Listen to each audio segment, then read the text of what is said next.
Bobo.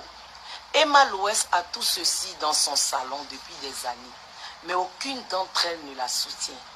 Même un petit commentaire ou like sur ses publications concernant ses produits. Ma chérie, je vais te répondre. Tu sais,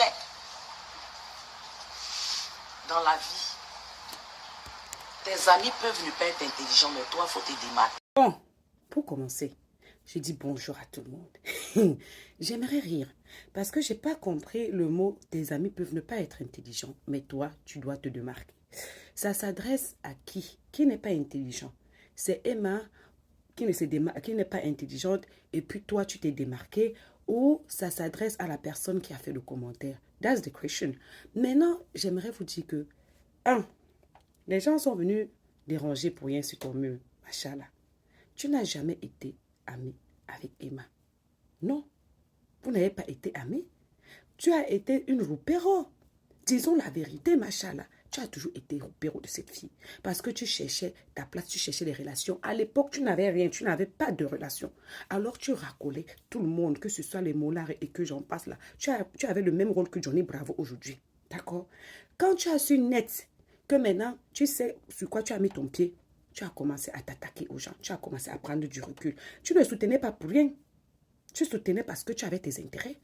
Bon, tu dis que tu partais dans son spa et que tu payais, mais tu voulais aller faire les prestations de façon gratuite.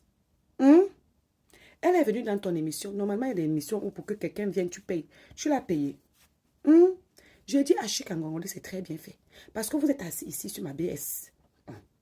Tu vois une fille, une jeune femme comme toi en couple.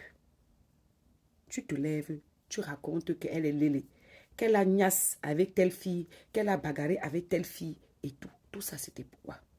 Elle-même, elle s'est levée.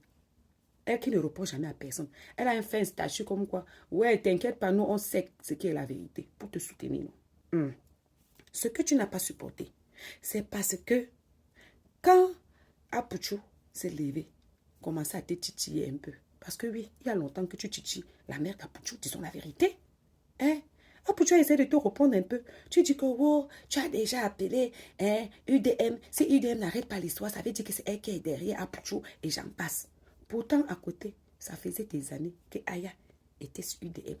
Et Aya s'entendait très bien avec toi. Tous les jours, elle avait UDM. Tous les jours, elle avait UDM. Est-ce que UDM a dit que, bon, si je continue à parler avec toi et que quelqu'un qui te soutient m'insulte, ça veut dire que c'est toi qui es derrière? Non. Tout ceci arrive. Toi-même, tu dis bien que la dame ne les envoie pas. Toi-même, tu dis que tu n'as pas de problème avec la dame. On ne connaît pas vos relations avec la dame. Pourquoi tu as choisi de répondre à ce commentaire? Depuis le début de la canne, si tu cherches le buzz, c'est ça qui est la vérité. Oui, tu as essayé depuis, tu ne fais que publier des Camerounaises sur ton mur qui te répondent alors que tu titilles le peuple camerounais. C'est la même chose que vous avez fait l'année passée avec Coco. Coco vous a répondu. Coco a publié une seule Ivoirienne qui venait l'insulter sur son mur, que au mariage précoce, elle a publié. Tu croyais que ça ne devait pas arriver dans ton tour. Toi-même, tu n'as pas de mariage à quel niveau? On vous dit toujours de ne pas vous moquer de certaines choses dans la vie. Sinon, toi-même, tu dis-le. Tu t'es marié, tu as porté l'alliance 2 jours. Le mariage a tenu 2 jours. Continue à vous moquer. Elle t'a loupé même. Elle t'a jamais considéré comme son ami.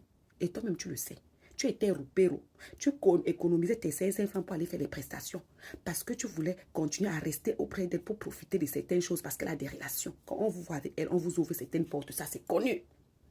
Maintenant que tu sais que tu as mis ton pied dans le caillou, tu peux enfin parler fort. Tu veux mépriser quand tu n'es pas, quand tes amis ne sont pas intelligents, toi, essaie de te démarquer.